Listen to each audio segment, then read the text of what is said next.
I'd like to welcome everyone here tonight. This is a special first-time event for us. We're very, very excited to have everyone here giving their presentations. So I'm Dr. Warren Doctor. I'm the President and CEO of the East Tennessee Historical Society. We'd like to welcome everyone for coming tonight and being a part of this. I just want to denote the special event that our board chair, Sam Albritton, is also here at the back of the room, looking on and watching with interest. And I think that this is a really important thing, a keystone let me start over. The keystone of my arch has always been to develop a public history relationship with young UT students, because that's really how public history grows and how we share and how we teach the trade. And so I'm really excited about this. I'm really excited to listen to your talk this evening, and I will be coming at you with very difficult questions, all four of you. Expect stuff about epistemological bias, ontological paradoxes. No, I'm joking. I'm just glad everyone's here. So I'm going to turn over to Lisa Oakley now, who has done a wonderful job putting this together, along with Pat Ruttenberg, who's here with us tonight. Okay, thank you very much, Lisa. Well, I echo the thanks for everyone being here, and I just wanted to say a few things. I did not put this together. This cohort of interns put this together, along with Jackson Agan, who you will meet in a moment, and Sequoia Conklin, who's actually presenting a paper, doing her own thing in Mississippi tomorrow for an academic conference. But we did have an objective, and that's an objective that Dr. Doctor had shared with me and with our staff of seeing what we can do to build relationship, not just with the University of Tennessee, but with other rising professionals and undergrad and graduate students in the region, to see how can we not only engage them in the programming that we offer, but how can we bring folks in to work with us as interns, and some, because of time availability, start out as volunteering. And so I proposed this challenge to our interns this semester, because we have an incredible cohort of them, and said this is something that I would like for you all to think about, and let's talk about what might we do that's in the framework of our mission and kind of what's sustainable for the Historical Society staff. It's kind of in the mode of what we typically do, panels, lectures, brown bags, and some of our special events.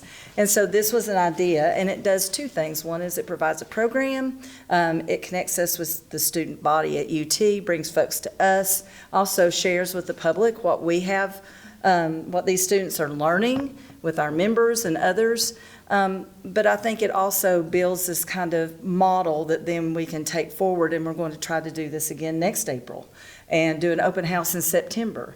And so it's a step, it's a first time out, and I really commend these young ladies for presenting today about the things that they've been learning during their semester here. And we'll also have an opportunity to hear from Dr. Pat Ruttenberg, who started the program, the public history course at UT in the history department. And she'll talk a little bit more about internships in that kind of setting and the value of them. But I guess the last thing I want to say before turning over to Jackson Agan, who's going to be kind of our MC for the evening and kind of introducing and moving things along. But I think that for any organization such as a museum, historical society, any public history institution, as well as nonprofits, the staffs are typically fairly small, but we're enriched and we are supplemented by and helped along with many folks that volunteer their time. And interns typically volunteer their time, even if there's, as we have the Bergeron interns and other sponsorships, it's not a great deal.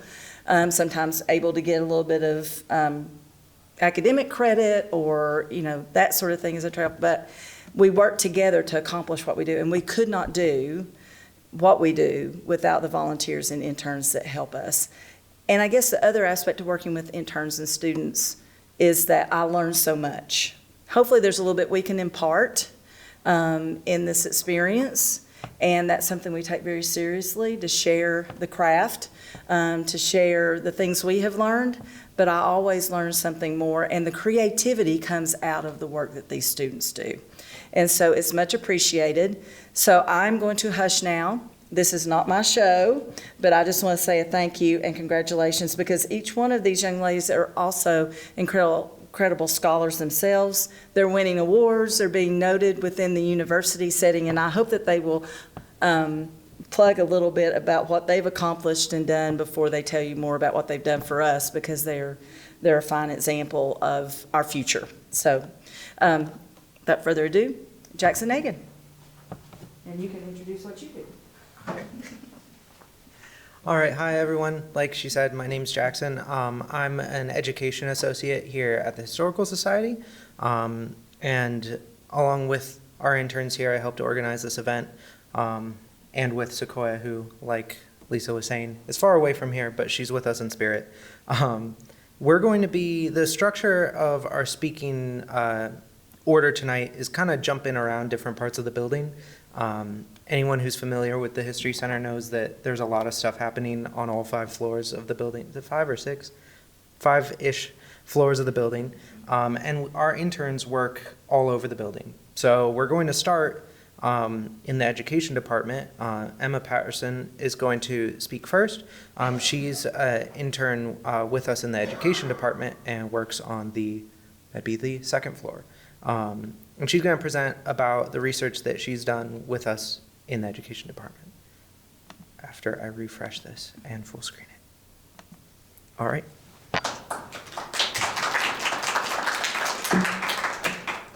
Okay, hi everybody. Thank you for coming out and staying late to listen to all the stuff we're doing here as interns. Like Jackson said, my name is Emma Patterson, and I'm a junior studying history at UT, and I'm also one of the Bergeron Scholars here this year. The Bergeron internship is offered to UT students each spring semester. You apply for it in December, and then if chosen, you get to jump in on some of the ongoing research here. This semester, I've had 2 different projects, which Lisa and the education staff have kind of guided me through and supervised. And what's been cool about this is that these projects are directly connected to stuff I've already been researching at school, and stuff I'm just interested in as well. Instead of just focusing on one tonight, I decided to give a brief overview of both, and kind of talk about some of the other opportunities I've had here as an intern. So the first portion of my research was focused on developing content for new exhibits. It was centered around specifically Knoxville's history and a painting completed in 1901 by a local artist, James Wiley Wallace, who you may have heard of, but he's not quite as popular as some of the other local artists at the time. Now this painting will eventually be used for the 250th celebration of American independence, which will be next year, and it'll be celebrated in museums and institutions across the country. But this painting depicts the signing of the Treaty of Holston between the Cherokee people and the United States government. More specifically, if we're talking about local figures, this treaty was signed by William Blount, who was the first territorial governor and superintendent of Indian Affairs for the Southwest Territory, which is what Tennessee was before becoming a state. As I said, the artist who painted this was a man by the name of James Wiley Wallace, also referred to as J.W. Wallace, which is how he signs most of his paintings, and Squire Wallace, which notes his role as a magistrate, although he did have several run-ins with the law himself. He was born during the mid-19th century and attended East Tennessee University, which was a predecessor to the University of Tennessee. And this image up here, I was able to access through UT's archives, and it shows him as one of the editors for the University Monthly newspaper at East Tennessee University. Wallace, after graduating, later became the chief editor of a local newspaper, the Knoxville Journal and Tribune, and he managed that with his business partners. He became famous in Knoxville's art scene around the same time as Lloyd Branson, who you probably are more familiar with. Wallace was most well known for painting local historical scenes. One of his most famous paintings depicted the Battle of Kings Mountain, led by John Sevier, and it was on display in the Imperial Hotel, which stood where the Hyatt Place Hotel now stands, just kind of directly diagonal from this building. If you visit the Knoxville Museum of Art, you can see some of his work on display there. I gathered most of his biographical information through Knoxville's newspapers. Anyone who's done primary source research, I'm sure knows that it comes with a lot of rabbit holes and a lot of dead ends, and I've definitely had my fair share of those this semester. In compiling Wallace's biography, I determined he was married at some point, but his spouse is kind of an ongoing mystery. His death certificate lists him as single, and his obituary only lists his sister as the family he was survived by, but his father's obituary did list him as being married, and the 1920 federal census listed him as widowed. But I still was not able to ever find a name of who his spouse was. I looked through the databases, through the newspapers, even kind of scanned for headstones at New Gray Cemetery. Still not there. So if anybody happens across a Mrs. Wallace or any information about her, please let me know, because I've been looking for her since January, and it's going to bother me until I find her. Anyway, my responsibility with this research was simply to gather information for the museum curator. As I said, I sorted through dozens of newspaper articles for mentions of Wallace and his work to create his biography and find additional historical context for the painting. The painting of the Treaty of Holston was said to have been commissioned to hang in the county courthouse and serve as an educational tool of sorts for students in Knoxville. It was thought that if it hung in the courthouse, students or young people would come by, view it, and become a little more interested in local history.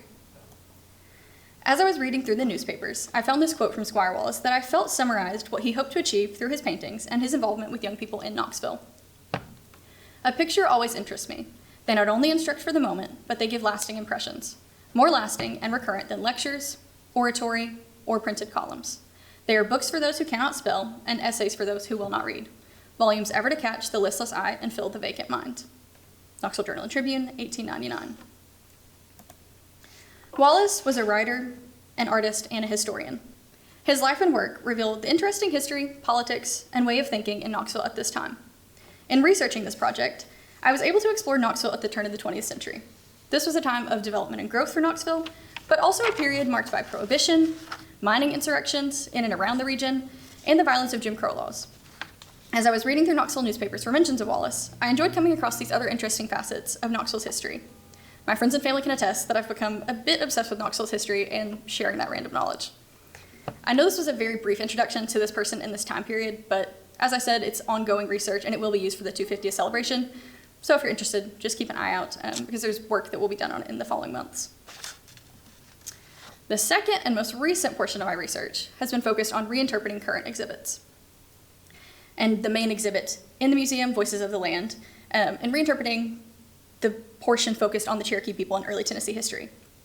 Now, as I said, this is research that is ongoing, and I'll be presenting my recommendations to some of the staff here in the following weeks. As historians, we're always refining our research and looking for new perspectives. While events of the past don't necessarily change, the way we view history and individual stories looks different depending on whose perspective we highlight and the way in which we tell those people's stories.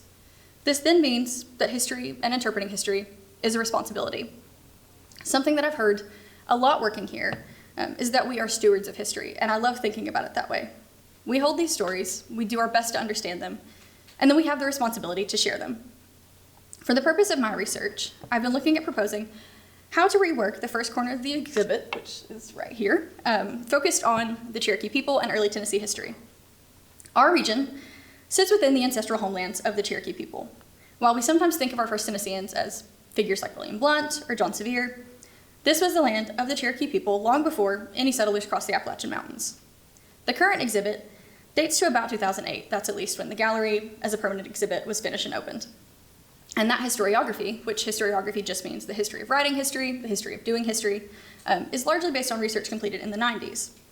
While the exhibit does discuss the history of the Cherokee people, we want to provide a more accurate representation of Cherokee communities and lifeways in Tennessee's early history and truly emphasize Cherokee voices.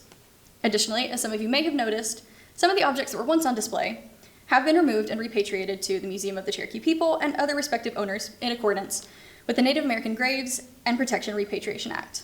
Many of these were funerary objects or objects of cultural significance, and as such, they've been returned to their owners. As an intern and current student, I've been tasked with providing more current scholarship and source material for this revision. I've consulted a variety of primary and secondary sources and talked to various professors about their perspectives and knowledge of this subject. I've had the opportunity to learn a lot about Native American history from distinguished professors and graduate students who have dedicated their academic and professional careers to studying Indigenous history. I've also had the opportunity to attend several lectures led by citizens of the Cherokee Nation and learn about how they interpret and discuss their own history, because again, it is their history. As I continue working on my proposal, there are several key themes and ideas I plan to recommend. I aim to first highlight the Cherokee creation story and the origin and development of the world according to the Cherokee people. Without understanding this cosmology, how the Cherokee people historically viewed the world and reciprocal relationship between themselves and the world around them, we cannot understand the importance of the land to the Cherokee people, and therefore we cannot understand the full impact of settler colonialism, land dispossession, and forced westward removal. I also plan on emphasizing research on gender and community. Cherokee society, like many other Native communities in the Southeast, is historically matrilineal and matrilocal. Cherokee women held tremendous influence and significance in their communities, but because documents of the time were primarily written by white European and American men, these women and their lives often fell between the historical cracks. However, there has been tremendous progress made in Native women's history since the late 90s. There are great sources, many from Native scholars and historians, that offer a glimpse into the lives of Cherokee women. Learning more about women's lives and gender in Cherokee society helps us to understand the structure of community. Then this in turn will allow the museum to highlight the intricate and complex agricultural practices of the Cherokee people. I also want to make sure to communicate that this reinterpretation is a long process, and the Historical Society is consulting many different sources, professionals, and community members through planned focus groups. As someone who is not Cherokee, I can't offer the perspective of someone who is. But as a history student, I can discuss and interpret Cherokee history based on what I've learned through research and courses at UT. So my recommendations will primarily serve as an addendum to the professional research and community outreach also being done to revise this exhibit.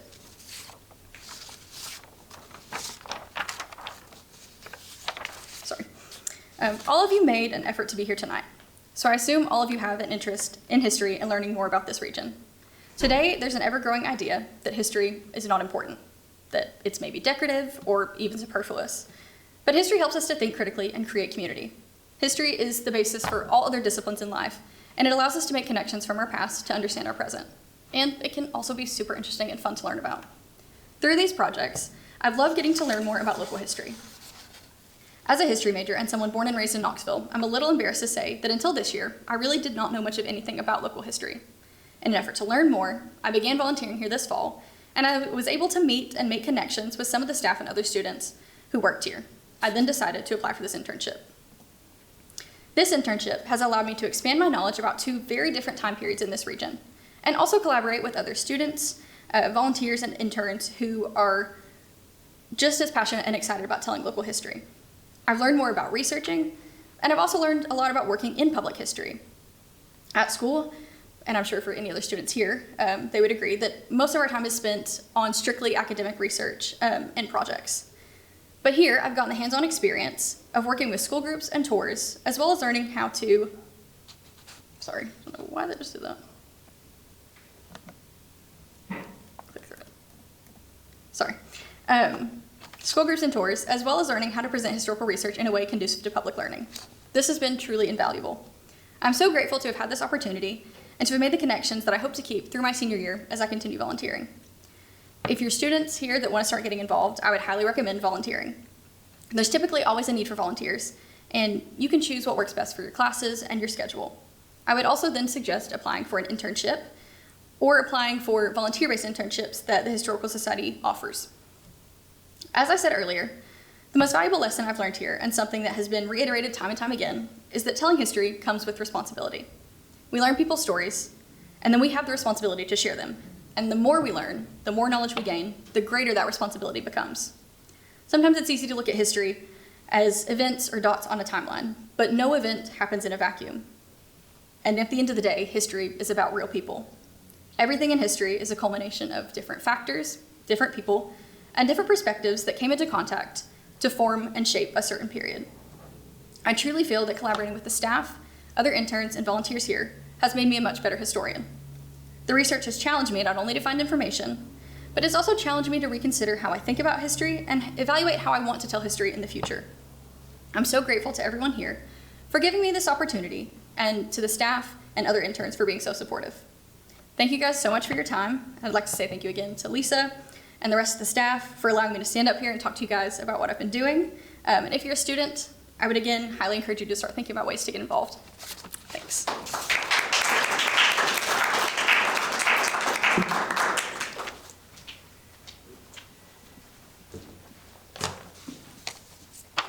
For our next presentation, we are going to be jumping down into the basement. Remember I said we're going to be going all over the building during tonight's program. So now we're going to be going down into the basement where, not literally, where Aubrey and Kara are going to tell us about their work working with collections in the museum collection, which, like I've said again and again, because I'm circling around what I'm trying to say, is in the basement. They're going to share the work that they're doing with collections, which means collecting things, cataloging things, preserving things and helping the real important bones of the museum, which is the things, get where they need to go and help us understand what they are, where they come from, and helping us get more so we can continue to tell more stories. So next up, they're going to come and do this presentation together. I'm just gonna put it right in front of her. I might start grabbing things. Gotta put gloves on first. You gonna be in charge of the button? Yeah. Okay. All right. Well, like they already said, my name's Kara.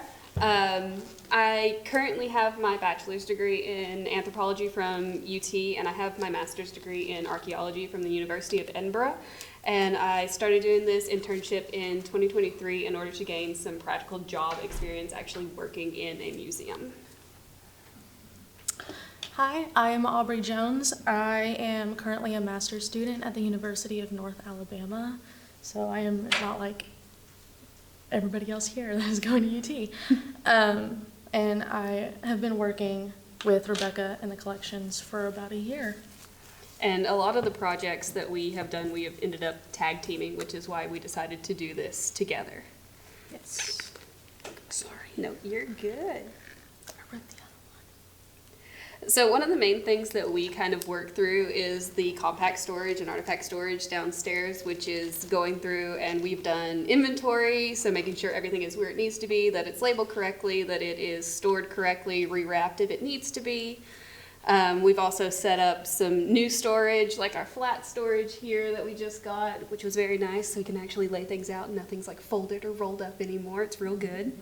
And also a bunch of our paintings, which are like in the stacks on the sides and whatnot.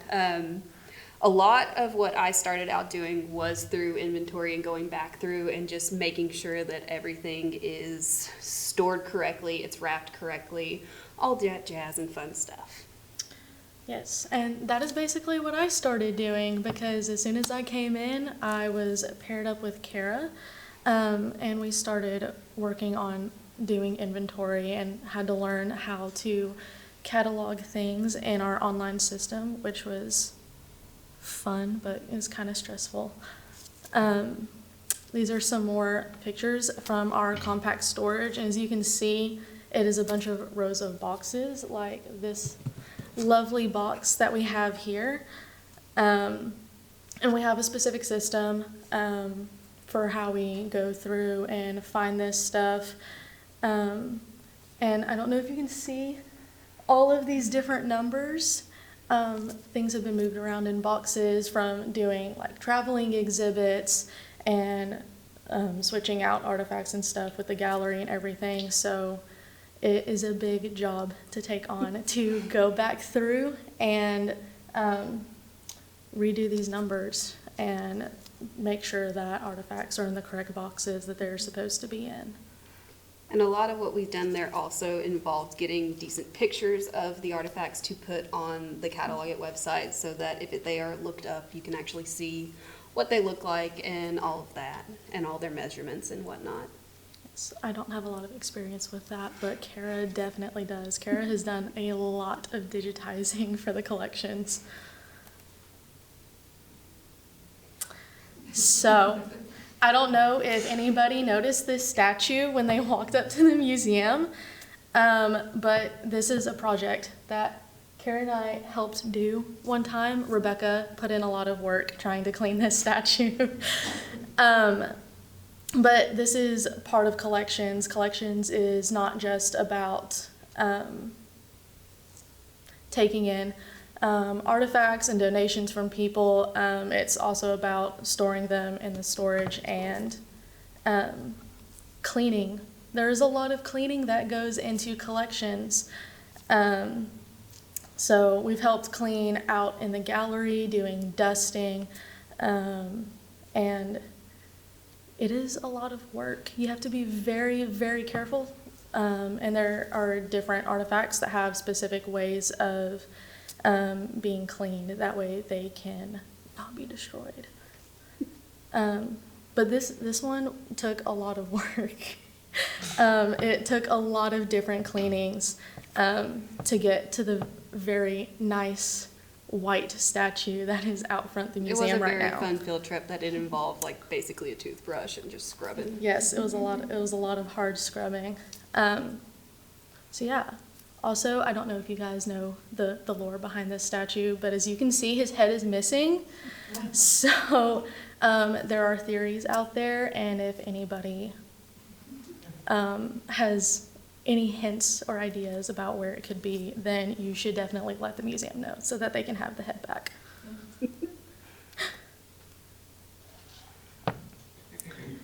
We've also done a lot of help in actually setting exhibits up here in the gallery and in our temporary gallery. This is one example, which was the Smoky Mountains showcase, that we got some artifacts that were related to the Smoky Mountains and set them up. It was actually in this other section so that they could have something to kind of look through as they did their presentation. We were also just recently involved in our current temporary gallery with the baseball exhibit. I know I did a lot of wrangling with our mannequins, trying to get them dressed. That was very fun. But it also doesn't just include working with the artifacts. It involves working with putting together the room itself. So we painted the walls, we sanded the walls, we put the light fixtures up, that kind of stuff. It involves a lot of stuff, not just working with artifacts.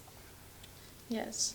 And along with doing exhibits, in this box we have some objects from an exhibit, a traveling exhibit that I helped Rebecca and Adam put together. It is part of our Mountain Dew exhibit. And so I will kind of tilt it so you can see. This took a lot of work to rewrap these bottles. But, so not only you have to wrap them in acid-free paper to help protect them, but we also have to make sure that everything is tagged. Otherwise, you're not going to be able to find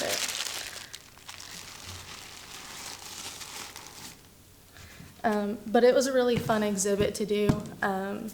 And like Kara said, there's a lot of work that goes into doing exhibits. It's not just picking out artifacts. There's a lot of thought that goes into how to place the artifacts, and you have to make sure that you have room for labels and that there's an obvious flow between your exhibit so that people can truly understand the story that you were trying to tell with these objects. We also end up working a lot of the events, which are super, super fun to do, even though it's a lot of moving around. A couple of events that I've been involved in is the History Hootenanny. I have been one of the ones sitting on the buses, helping people and giving them information as we go along on the tours. I have also worked the Monsters at the Museum, which was very, very fun because I got to set up a small table and talk to children about some spooky stuff. That goes with the history of Knoxville and Appalachia in general, as well as one of our artist events. So they had a bunch of people set up showing off their art and whatnot, and it was very nice to get to see all of the artists set up and buy some things. It was fun. Mm-hmm. And I have helped with Football Friday, which is a big event. I was the one out there, was twirling and trying to get people to come in. I also helped check people in and sat through the Civil War Symposium that we did last fall. And we also attended the Tennessee Association of Museum Conference, which was very fun and is a great opportunity for networking. So if you want to be in a museum or already are working for a museum, it is a great conference to go to. I've also helped with different school groups. And I help do the little history lessons, which is history lessons for preschoolers that we do in the kids gallery that you guys can go look at later. But yeah, being an intern means you might have one person that you mostly work under, but you are contributing to a lot of other areas of the museum. Now, if I've got this correct, our next kind of slide leads into some of the more fun stuff that we might have experienced, especially being down in the basement, and it can get kind of spooky down there. So we've had some spooky things. that kind of occur, such as this. So we have our lovely little cardboard cutout of President Andrew Jackson, and he just kind of, anywhere he goes, he just kind of silently judges you from the corner. I will say that image there that you see was the very first thing that I saw going downstairs my first day here, walking by, which was very, very fun. Our mannequin over here in the corner is a new installment Yes. that likes to be hiding out.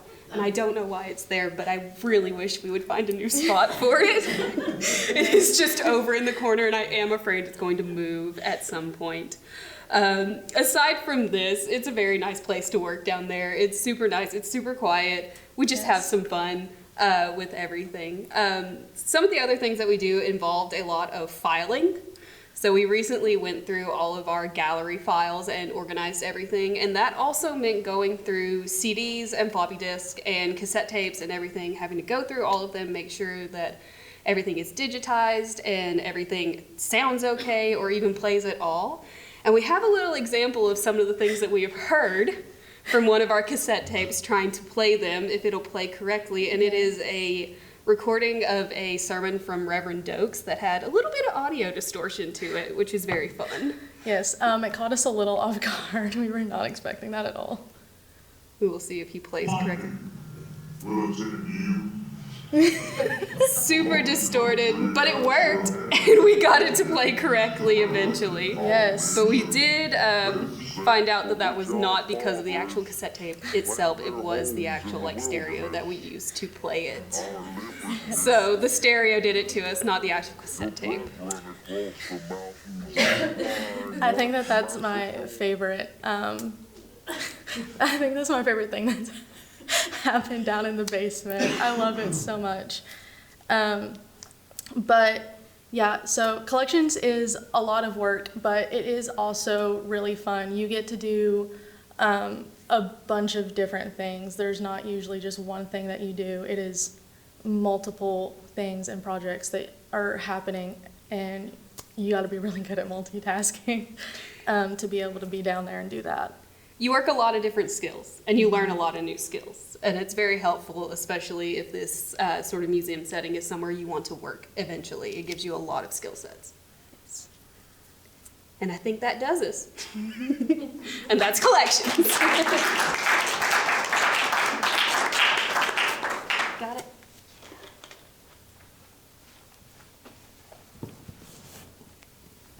All right, so now we are going to transition to a break for a few minutes while we get the next presentations ready. After the break, we have a special guest who's going to speak before our next intern, which is Dr. Rutenberg, who is a professor at UT who teaches a class all about internships. And some of the interns who work with us here at ETHS are her students, including our final presenter tonight, who will go after that. But for now, we're going to go and take a quick break if anyone needs to use the restroom or visit our refreshment table over there. Now is a great time to do that, or visit with our presenters. We will be back in 10 minutes or so. Okay, I think we'll reconvene. I have the pleasure of introducing Dr. Pat Rutenberg. Pat and I have worked together for many years, and she's partnered and supported the Historical Society, partnered with, I should say, and supported the Historical Society in our efforts for many years as an educator when she was an educator and administrator with the Episcopal School of Knoxville, and did some incredible outreach programs and worked with our National History Day program, and then endeavored into administration in nonprofits when she worked as director of the Blunt Mansion.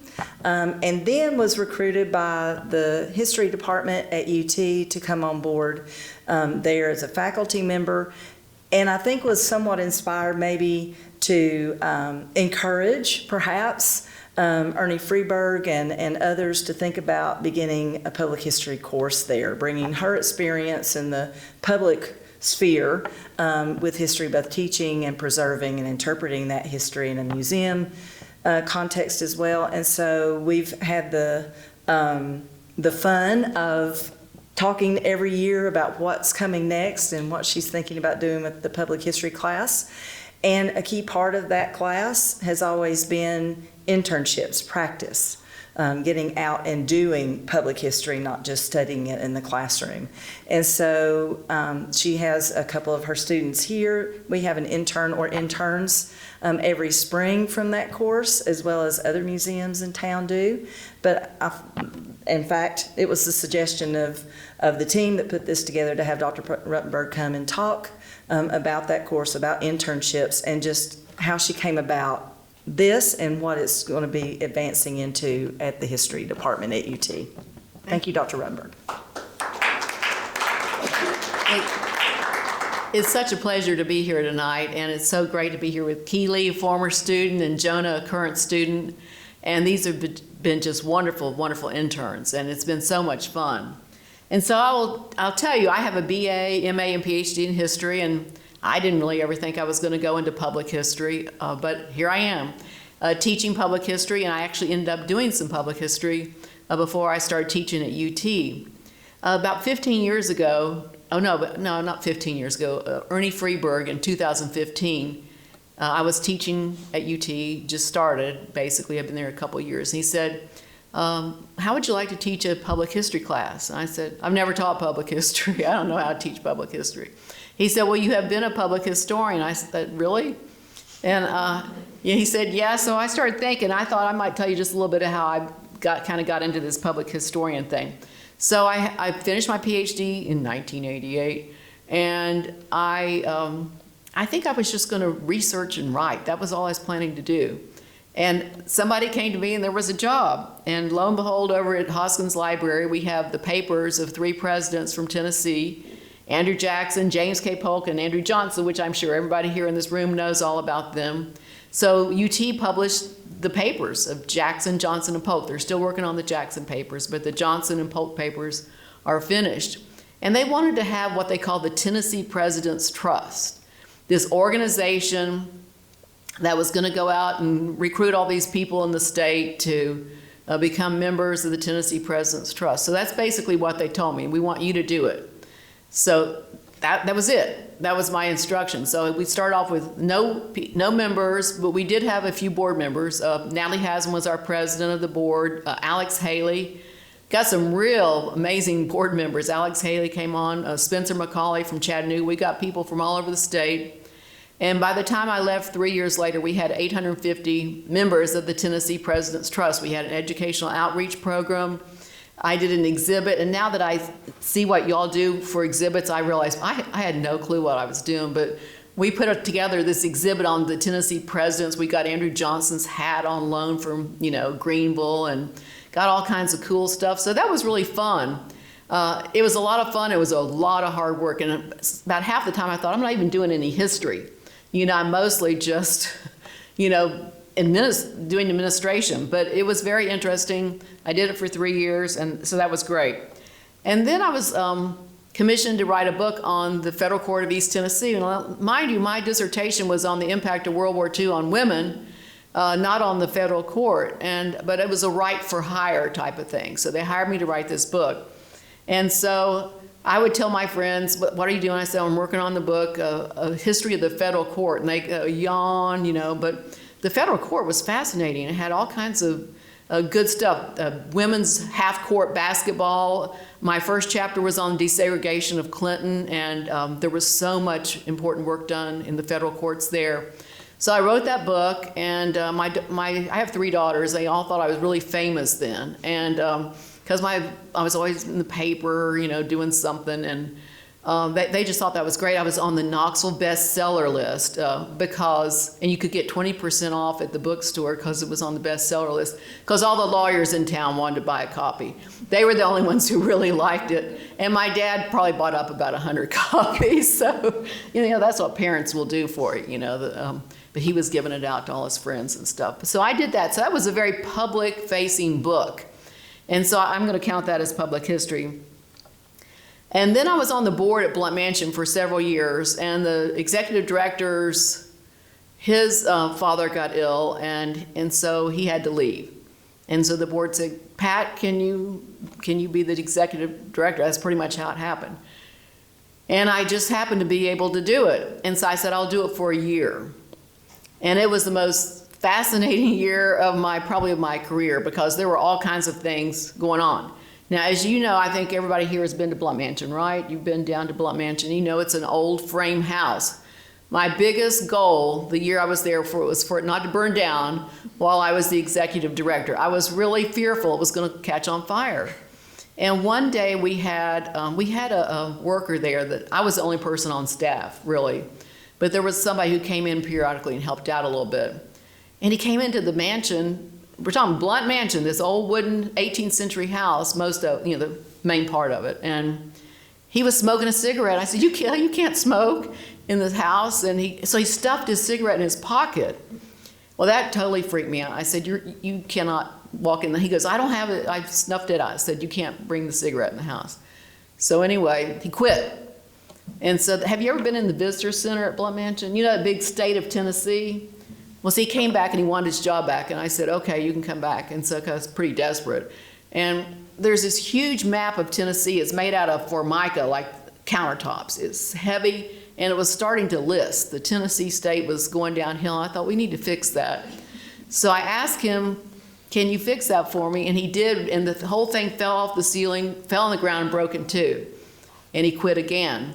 So then I said, okay, that's it. He tried to come back, but I said, but you never knew what was going to happen at Blunt Mansion. One time, we sold parking spaces for UT football games. And somebody had the audacity to have a grill down there.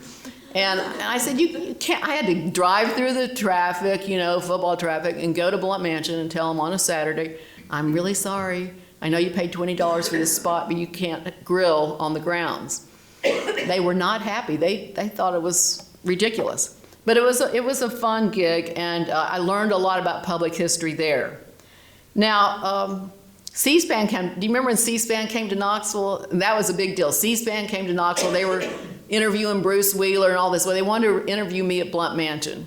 So I got interviewed. You can see me there. And you can also, y'all are on the news, and I'm not on the news anymore, but I'm sure Warren and Lisa, they're always doing something newsworthy. And so, they came and, I'm doing this little interview. And so it's on C-SPAN. And you can still see the interview. But you learn that you can get some really bad pictures taken, when you're not smiling in front of the camera, or doing a selfie or something like that. But anyway, I have 3 daughters, 6 grandkids, and my oldest grandson was in 8th grade history class. And they showed the C-SPAN video of Blunt Mansion. He goes, that's my oppie. And the teacher said, what's an oppie? And he goes, well, that's my grandmother. And so that's like Patty with, my younger brother couldn't say Patty, so he called me Oppie. So I decided that should be my grandmother name. But anyway, she didn't believe him. She did not believe him. And that really upset him. But anyway. And then his little sister, a couple years later, was in that same class. And they showed that again. So they always said, we saw your video today, and they thought that was so cool. And, but anyway, that was pretty cool. And then we'd have honored guests come. I was there for a month. Senator Corker came, and Governor Haslam came. The First Lady of Tennessee, Cynthia Haslam, had a luncheon there. That's kind of hard pulling off a luncheon in an 18th century house with no water. But the caterers were fabulous. So one day, you're entertaining the governor of Tennessee. The next day, you're in the visitor center, with the plunger. And so that's pretty much the way public history goes. And those of you who've talked to Patrick Hollis at Mabry Hazen or Dave Hearn at Blunt Mansion now, they do all kinds of things. You have to wear a lot of hats, especially in a small museum. So anyway, that just gives you a little background. I always have my students ask, of the various people we go visit in this public history class, I ask them to tell us how you came. And Lisa always gives her story, and Warren has given his story, and it's just wonderful to find out how people become public historians. And so when I was at Blunt Mansion, I was fascinated with the fact that William Blount was a signer of the U.S. Constitution. I thought, we don't really talk about that much. That was my thing there. I wanted everybody to know that William Blount had signed the U.S. Constitution as a delegate from North Carolina. And I thought that was so cool. But then I started realizing that we were only telling part of the story. And I have Lisa Oakley to thank for that because, as you know, Lisa Oakley wrote this amazing master's thesis back in the 1990s on the enslaved at Blount Mansion. And she used the word enslaved, and that still blows my mind that you use the word enslaved. I mean, you were so ahead of your time. And so I started talking to Lisa. She shared her master's thesis with me, and I just thought it was so amazing. I thought we've got to tell that story. And so one day during Black History Month, we had, like, Mr. Booker came and talked, and we had some really good food from a local restaurant.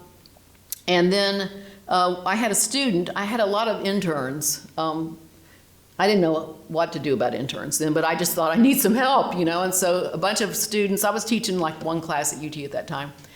I had students who said, we want to come be interns at Blount Mansion. So they would do a lot of research for me. And so one student intern became like the person in charge of getting this space created. So down in the basement at Blount Mansion, there's a fireplace, there are windows, and we really think that the enslaved lived there.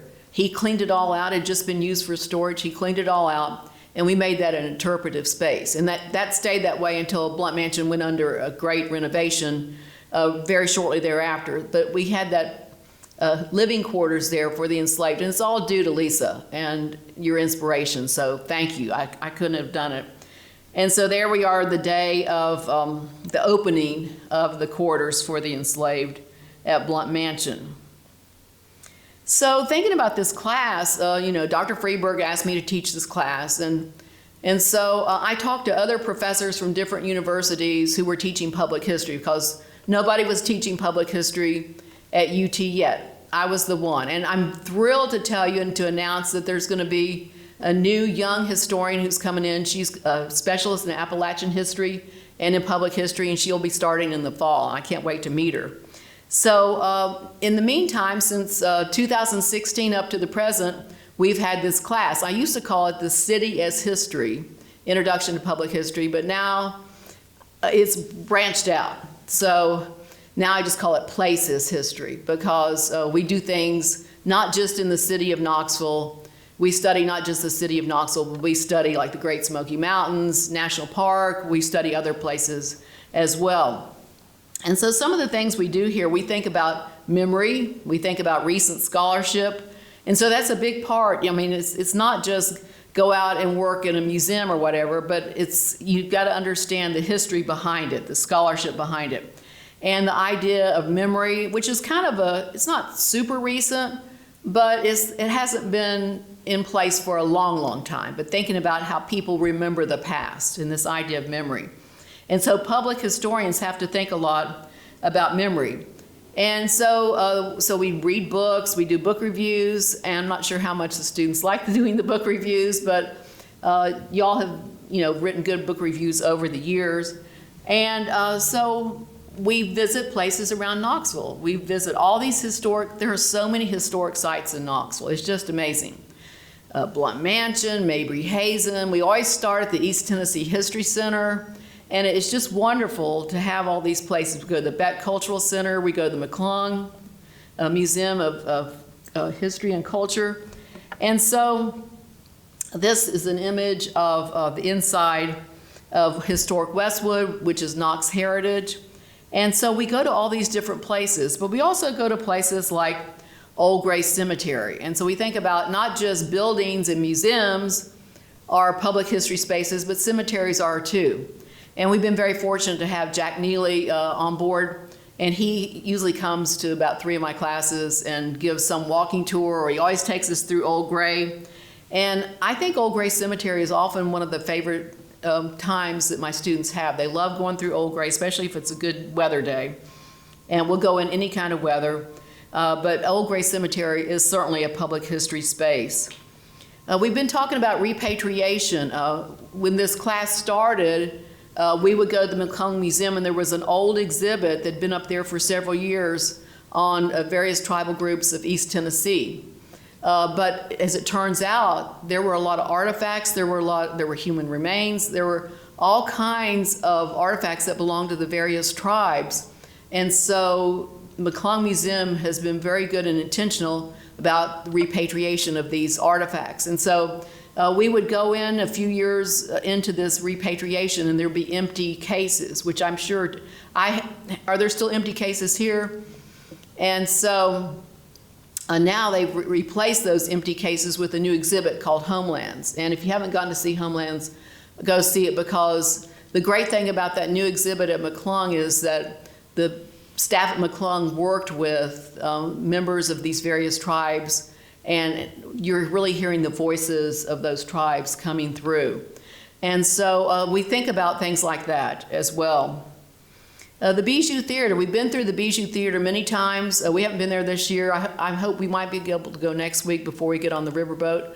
But the Bijou Theater is this old historic theater, but we think about it not only in terms of the old historic theater, but we also think about it in terms of the second balcony.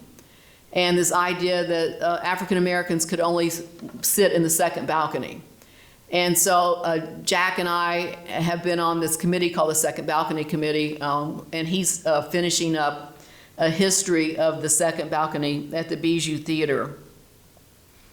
So when we think about the various things that we do, we go visit sites, we do readings, but we also have student internships. And these student internships are really the heart of the class. And so you can see up here, I've got a list of the various internships that we've had over the years.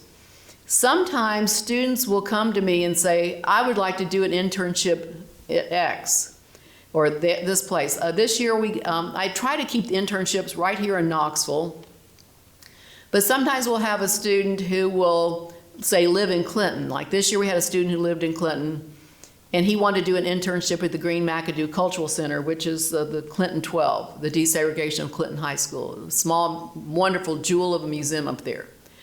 And so we got an internship up there. We've had students who wanted to be at the American Museum of Science and Energy. We always have internships here.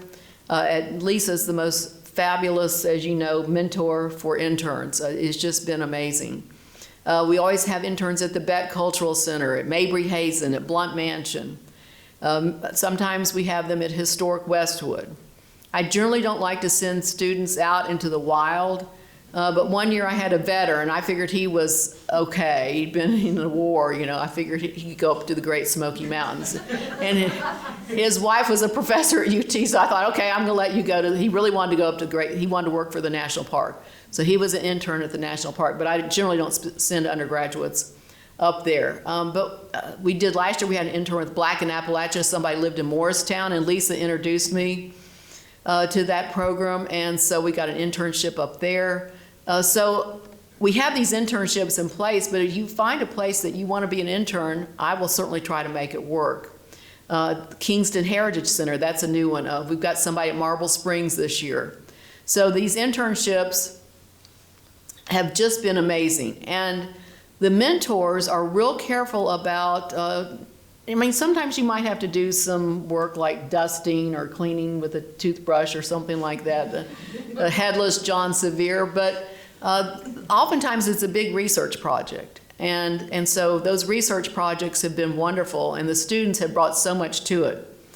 Last year, it was the opening of the Baker School of Public Policy and Public Affairs, and Keeley was in that class.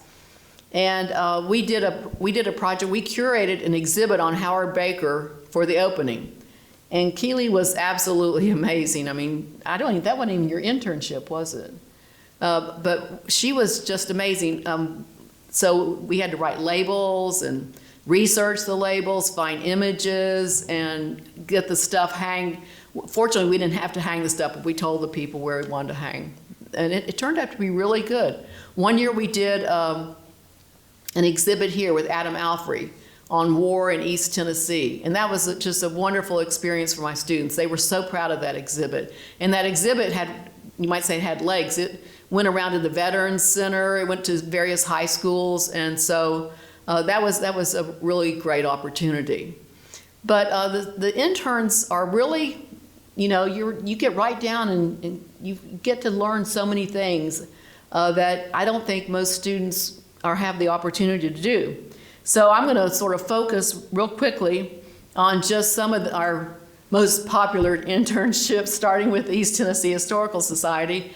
And I didn't put that first just because I happen to be here tonight, but Lisa and I meet every summer. We always go out and have lunch, and we talk about what we're going to do for the next year. And Lisa's always on the cutting edge, and she always has me thinking about things that I ordinarily wouldn't be thinking about. So it's been great. And so all of you have have internships here, and Jonah has an internship now. So I just think that's an opportunity here to actually be in a historical museum. And when you think about it, not only you've got the museum here, but you've got the Historical Society here as well. And then down in the basement, you've got the Tennessee Archive of Sound, and I always get that wrong. What is it? The Tennessee Archive of Moving Images and Sound. Okay. So, okay, well, I passed my dementia test today. Okay, so just kidding. All my students know how old I am. So anyway, so we got the East Tennessee Historical Society. We've done Historic Westwood with Holly Cook. In the past, we've had internships there.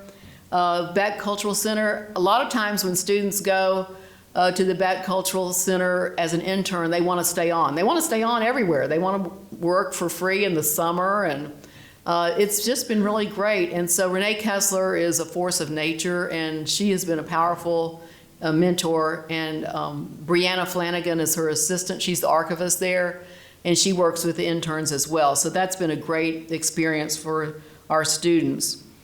Jack Neely Knoxville History Project, he has students doing research for booklets and pamphlets, and so Seth this semester is all over the place, looking at cemeteries and everything. Jack's got him busy, and not only does Jack come in and give us some tours and stuff like that, but he is a mentor. He and Paul James are great mentors to our interns. The Knoxville Museum of Art, you might not think about the Knoxville Museum of Art as an internship, but it's a great museum. It's accredited, and it's a wonderful place to have an internship, particularly if you're interested in art history. And so this year we had a student there who was, she's really interested in Catherine Wiley, and she did a lot of research on Catherine Wiley for the docents. And we were upstairs this past week up in the McClung Historical Collection up on the 3rd floor doing some research, and one of the librarians up there showed us all this beautiful exhibit, Catherine Wiley's, her palette, her paintbrushes, her lots of paperwork and stuff, and she was just blown away. She was thrilled by that. But the Knoxville Museum of Art is a great place to be an intern. Dave Hearn is a wonderful mentor, and the fun thing about Dave, if I have a big class, like this year we have 13 in the class, he'll always take 2 or 3 interns, and some people only want to have 1, which is fine, but Dave will always take as many as I can give him. And so we have 3 interns there, and he likes to garden, so a lot of the students are doing a lot of stuff. Someone said they were literally in the weeds the other day at Blunt Mansion, but that's just a great experience, because when you intern at Blunt Mansion, you're going to get everything from A to Z.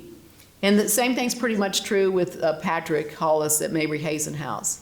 So it's been a real delight to be here, and it's been a real delight to have y'all as interns, and look forward to finishing out the semester. So thank you so much.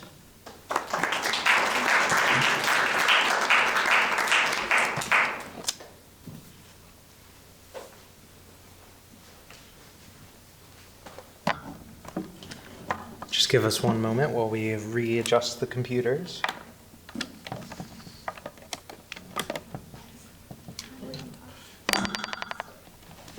We're good.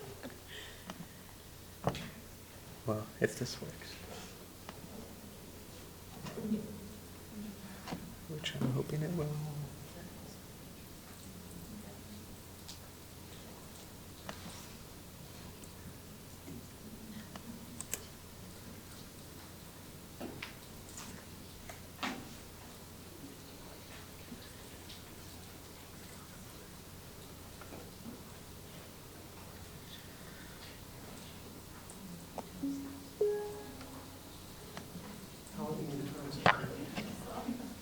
They're unpaid.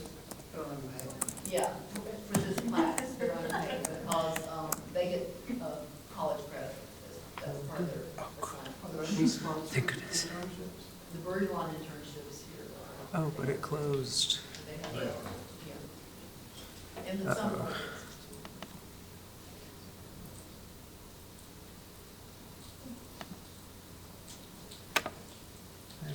So we'll stop sharing. Yes. One moment, everyone. Sorry, technical difficulties.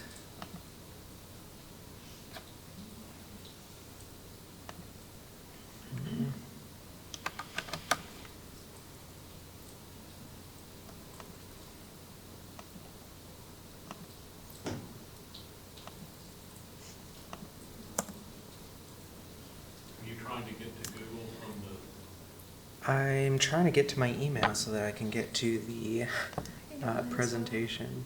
Hmm? That might work. Yeah. Is it connected to Wi-Fi though? Try reconnecting it over code.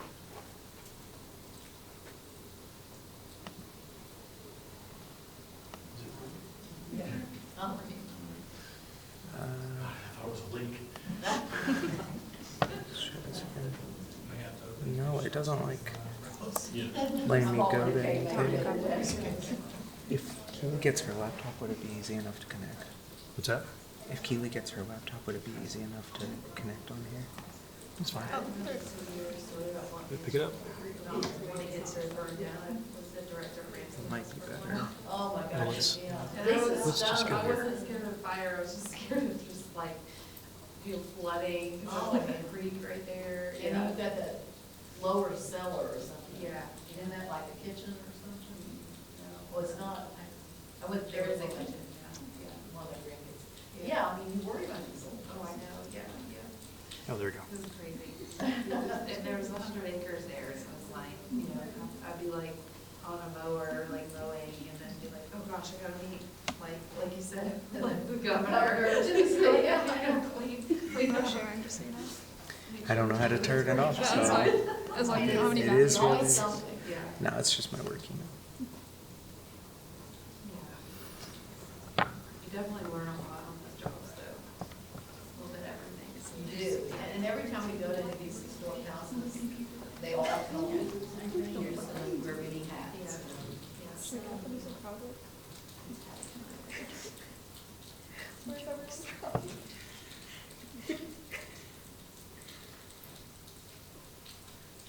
How about that these days?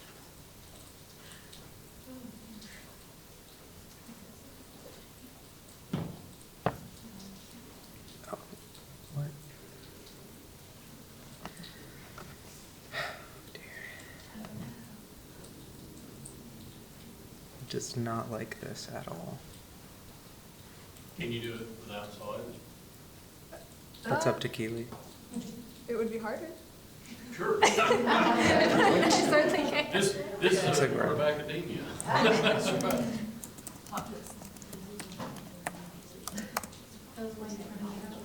That's exactly what. It's okay, everyone, we're in.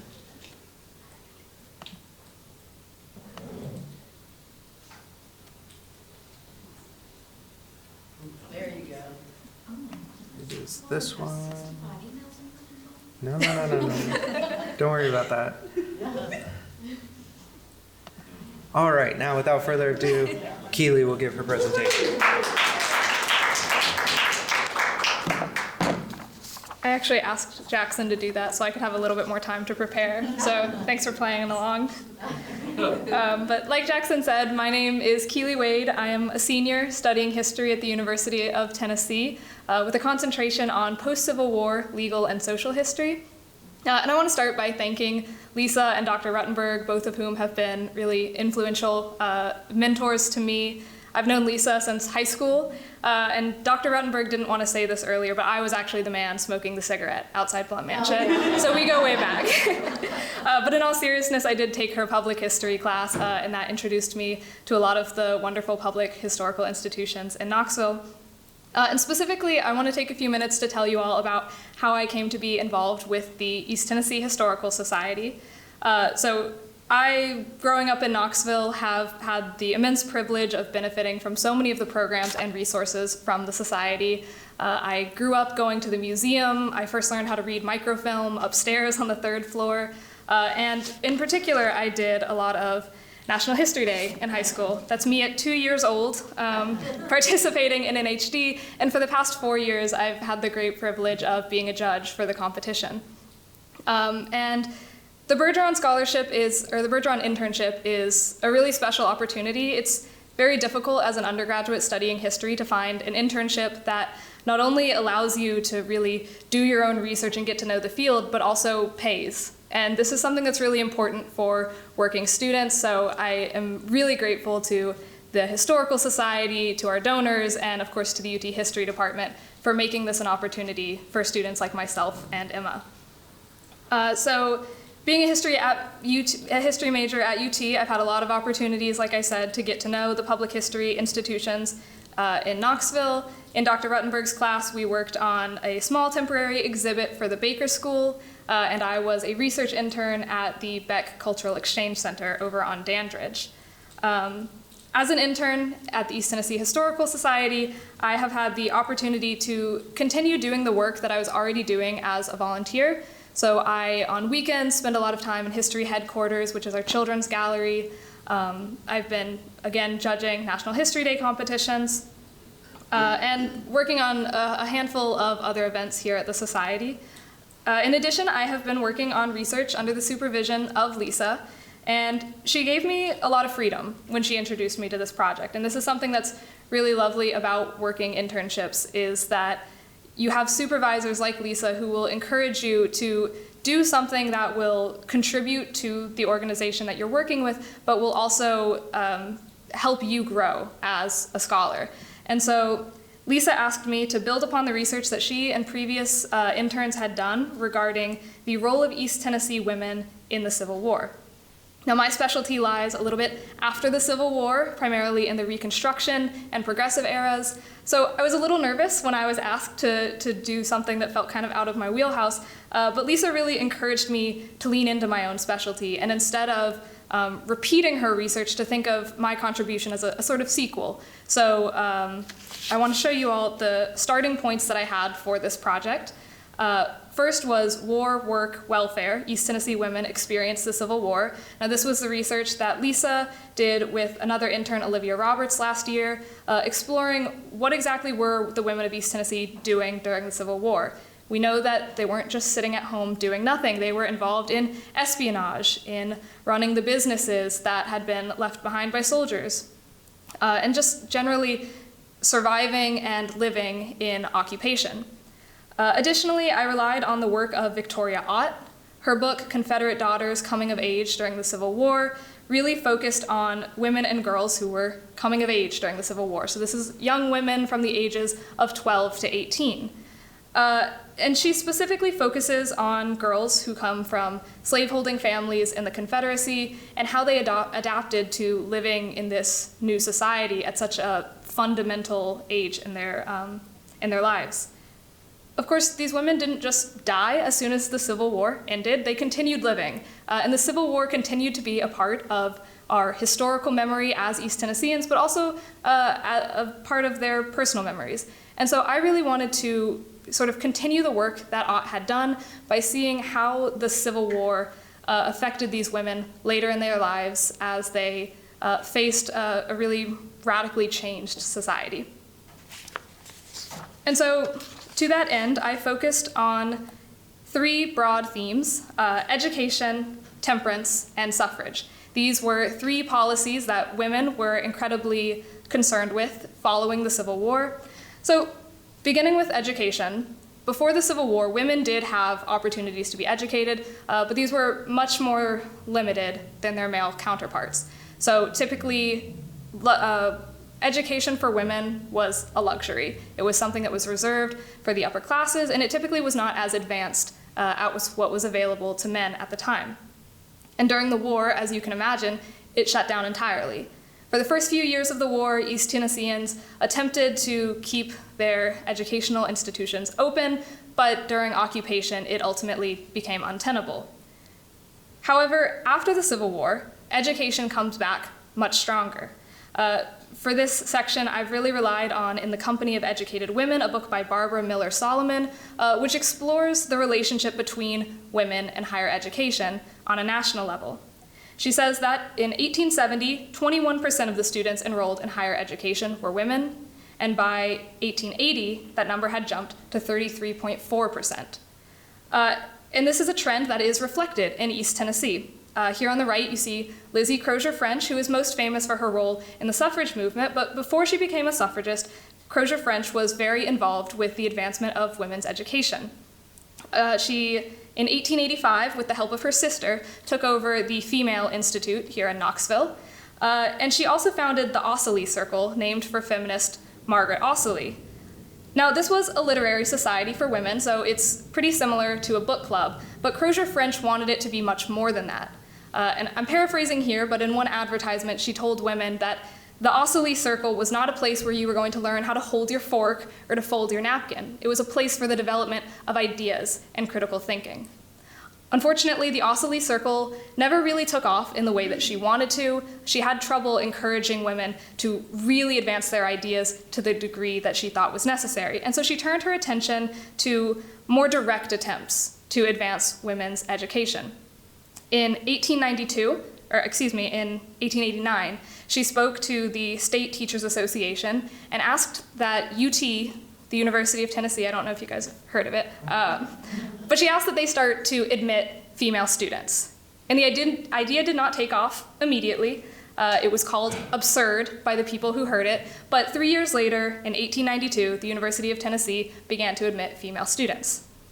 So what does all of this have to do with the Civil War? This is where we go back to the work that Lisa was doing.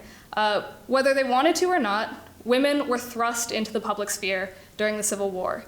They were becoming a bigger part of public life. They were taking over roles that had been formerly reserved to men, and it's very difficult in a society for people to go back into this private sphere after they've spent years in the public sphere. In addition, with this advancement in education, you have a lot of women who start to think that their rights should be advanced in other areas. And so that brings us to the next topic, which is temperance. So before the Civil War, temperance was an incredibly masculine movement. It was considered both a social and a political issue, and as such, it was reserved for the sort of male public sphere. After the Civil War, though, we see both nationally and in East Tennessee a sort of feminization of the movement. So in 1874 in Columbus, Ohio, the Women's Crusade is the first major temperance campaign led by women, and it ends in the founding of the Women's Christian Temperance Union in 1874. And as early as 1875, the Women's Christian Temperance Union has chapters in Tennessee. It begins primarily in West Tennessee, in Memphis, but over the years it gradually moves eastward. Here is an image from 1920. This is in East Tennessee, in Bristol, and this is a float in a Women's Christian Temperance Union parade. And so, again, connecting this back to the Civil War, you have women who have been brought into public life because of the war, and they're not willing to go back. But I want to make it clear that a lot of the women who were involved in this movement did not see it as some sort of radical erosion of the separate spheres. In fact, many of these women argued that temperance wasn't really a political issue, it was a social issue. They believed that women were the guardians of morality and virtue in society, and so they saw their involvement as only fitting. Of course, there were other women in the temperance movement who felt that it absolutely was a political movement. Many of the temperance activists would go on to be suffragists, arguing that their work should not be confined to parades and to rallies, but should be done in the polling locations. And so that, of course, brings us to suffrage. So before the Civil War, suffrage was an incredibly fringe movement. Even among women's rights activists, suffrage was not the top priority. They were more concerned with equal pay for equal work and women's education. After the Civil War, we start to see suffrage emerging in East Tennessee around the 1870s. This is an excerpt from a newspaper article describing Mrs. Napoleon Cromwell.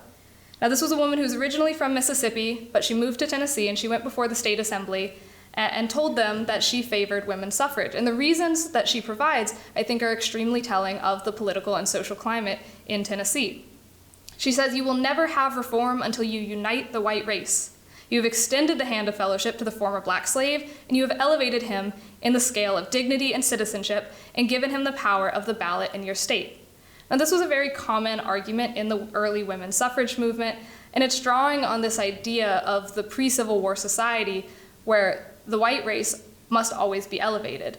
And so white women felt that they had been slighted by the passage of the 15th Amendment. Now, this is in the mid-1870s, and very shortly after, Jim Crow laws would have effectively disenfranchised millions of black Americans, including, but not limited to, those in East Tennessee. So this argument sort of falls out of favor with the suffragists because you really can't argue that you're the only one being disenfranchised when in fact many people were being disenfranchised in East Tennessee at the time. But while this argument is falling out of favor with the suffragists, it's gaining favor among the anti-suffragists, who very openly embraced their Confederate heritage. This photo here in black is the leader of the Tennessee State Association opposed to women's suffrage, Josephine Pearson, and in white, holding the Confederate flag above her shoulder, is a woman from Alabama named Nina Pinkard. They very openly embraced the idea that a federal suffrage amendment was essentially the same as military reconstruction. On the right, you can see the Declaration of Principles of the Southern Women's League for the rejection of this amendment. It only mentions the issue of women's suffrage about 1 or 2 times. The rest of the document is concerned with states' rights and white supremacy. Now, I mentioned that Nina Pinkard is from Alabama, and Josephine Pearson, she is from Middle Tennessee, but these ideas do reach East Tennessee. This is a telegram that was sent to Harry Byrne of Nyota. This is actually upstairs right now, and it's also digitized, so you can read these telegrams online. But this is a person urging Harry Byrne to vote against ratification. And again, you see that they don't really mention the merits of women's suffrage. Instead, they just say, vote for states' rights. Now, what I think is really interesting about this telegram, if you can see at the top, this is from Pittsburgh. This is not an East Tennessean. And in fact, most of the telegrams that were sent to Harry Byrne, and there were several, that explicitly or implicitly make an appeal to states' rights, were not from Tennessee at all. They were from Massachusetts, Iowa, Pennsylvania, New York. And so as historians, we would look at this and be really clear to note that this does not necessarily reflect the opinions of East Tennesseans, but rather the opinions that others had of East Tennesseans. This is what someone in Pennsylvania thinks will be an effective argument to an East Tennessean like Harry Byrne. And so I'd like to conclude by just bringing us back to the Civil War. Obviously, Tennessee had a very divisive history with the Civil War, but in the years afterwards, I think we see a sort of we see the Civil War become a unifying feature. Whether you're against temperance or in favor of temperance, whether you're against suffrage or in favor of suffrage, the women of East Tennessee often relied on the memory of the Civil War and the myth of the lost cause to advance their arguments as they entered this modern society where we see the separate spheres of men and women shifting, coming closer together, overlapping, and ultimately changing in many complex ways.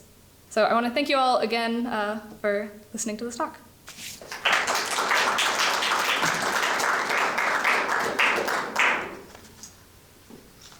I do think we have a moment for some question answers. So we'll let Jackson kind of take control of that. I think he's got a microphone.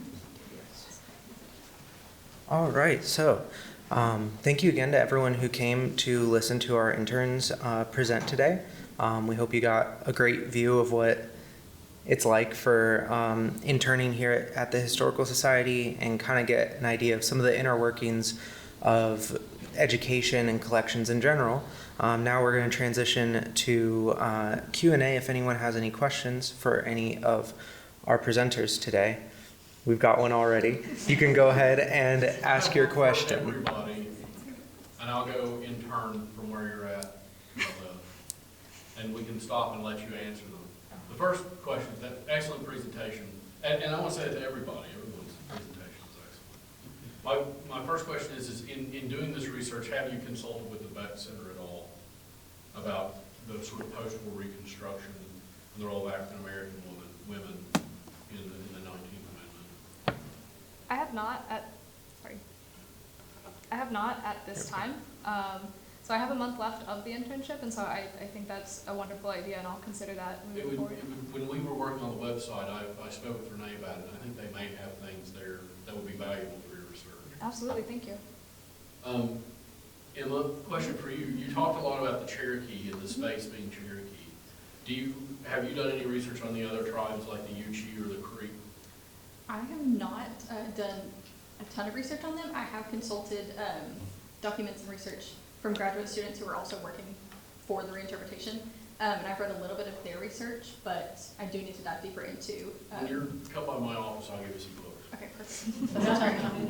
And now the hardest hitting question of all for Kara and Aubrey. Let's go. Have you worked on the Ben Clark collection? Oh, gosh. Yes.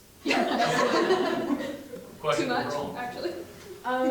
Really, what I've done with the collection is, hold that, was I've been helping clean up our system. So, part of the system is that there are a lot of different tags, so that it's easier to find different artifacts and stuff. And because there have been multiple people that have gone through and cataloged all of these different things, things are in there under like 50 tags. So I have gone through the list alphabetically to help clean that up. It has been a long process. Mine's been very similar, though I started out with a lot of like digitization stuff. So my beginning stuff was taking pictures of artifacts that weren't in the catalog that needed to look pretty in there so everybody could see them and whatnot. Thank you. That's a big lift. Do we have any other questions? I had one for Keely. Whenever you're doing your research on temperance, did that take you to Harriman at all? That's the town was founded as a temperance town? Yeah, and I think a number of former UT students have actually done some really great work on the history of Harriman. It hasn't featured as much in this very short presentation, but yeah, I hope to, I've talked to Lisa about like what the actual final product for this project is, and essentially we've decided it would be sort of a short essay, but specifically written for people who work at the Historical Society for them to reference, and so I'm hoping that Harriman will make up a significant section of it. Any other questions? All right, well, thank you again for coming and listening to our presentations tonight. Thank you on behalf of everyone who helped put this event together. We're very thankful that you came out to listen to our presenters. Like Lisa said way at the beginning, this is something we're hoping to do again and again.